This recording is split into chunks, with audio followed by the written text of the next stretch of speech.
प्रधानमंत्री नरेंद्र मोदी कई मंच से भाषणी प्लेटफॉर्म का जिक्र कर चुके हैं। भाषणी वो प्लेटफॉर्म है जिससे 22 जो भाषाएं हैं भारत की, जो कि संविधान की 8वीं सूची में लिस्टेड हैं, उनका अनुवाद किया जा सकता है। इसका भी एक यहाँ पर छोटा सा सेक्शन बनाया गया है भारत मंडपम में कि भाषणी काम कैसे करेगा। वो 22 भाषाएं क्या हैं, कैसे काम करेगा, और ये AI मॉडल पर पूरी तरह से आधारित है। आर्टिफिशियल इंटेलिजेंस के तहत डेटा कलेक्ट किया गया है। How are you?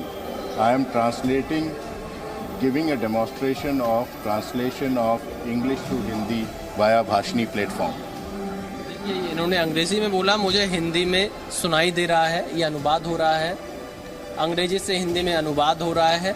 तो भाषणी प्लेटफॉर्म भी यहाँ पर लगाया गया और G20 के जो सदस्य देश हैं उनकी भाषा का भी यहाँ पर इस्तेमाल किया जा सकता है। पूरी दुनिया को श्रीमद् भगवद गीता के बारे में, उसके जीवन सूत्र के बारे में बताने का एक प्रयास भारत की तरफ से किया गया। भारत मंडपम में गीता AI के जरिए लोगों तक कैसे पहुंचे, कैसे वो समझे, उसका प्रयास किया जा रहा है। मैं यहाँ पर जब पहुंचा हूँ तो गीता का एक पूरा सेक्शन मुझे दिखाई दे रहा है। इसमें नाम एंटर करना होगा। मैं अपने कैमरामैन का नाम एंटर करता हूँ, शॉर्ट फॉर्म में JD लिख दूँ, चल जाएगा,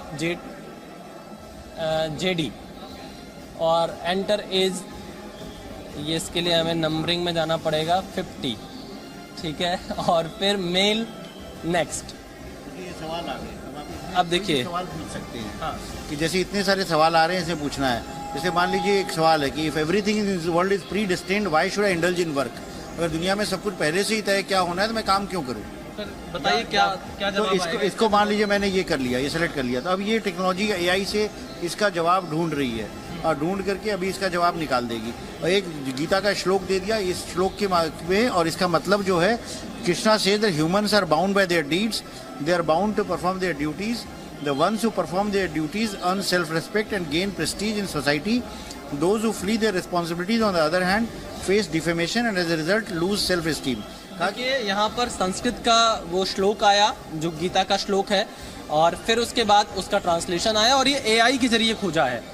अभिषेक सिंह है, डिजिटल इंडिया के CEO हैं। तो इसके पीछे सोच क्या है, गीता को AI से जोड़ना?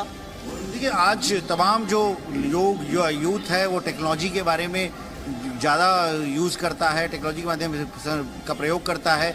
समस्याएं लोगों की बढ़ रही है, तनाव बढ़ रहा है, परेशानियां बढ़ रही हैं। इनके जवाब गीता में है, परंतु गीता पुस्तक को पढ़ करके उसका सवाल ढूंढना कई बार लोगों को मुश्किल समझ होता है। तो ये एक छोटा सा प्रयोग है। तो देखिए यहाँ पर AI का इस्तेमाल, क्योंकि दुनिया AI की तरफ आगे बढ़ रही है, तो भारत कैसे पीछे रह सकता है, और इसीलिए हर सेक्टर में, हर क्षेत्र में AI का प्रयोग कैसे किया जाए, उसका सबसे बड़ा उदाहरण श्रीमद् भगवद गीता का यह सेक्शन है।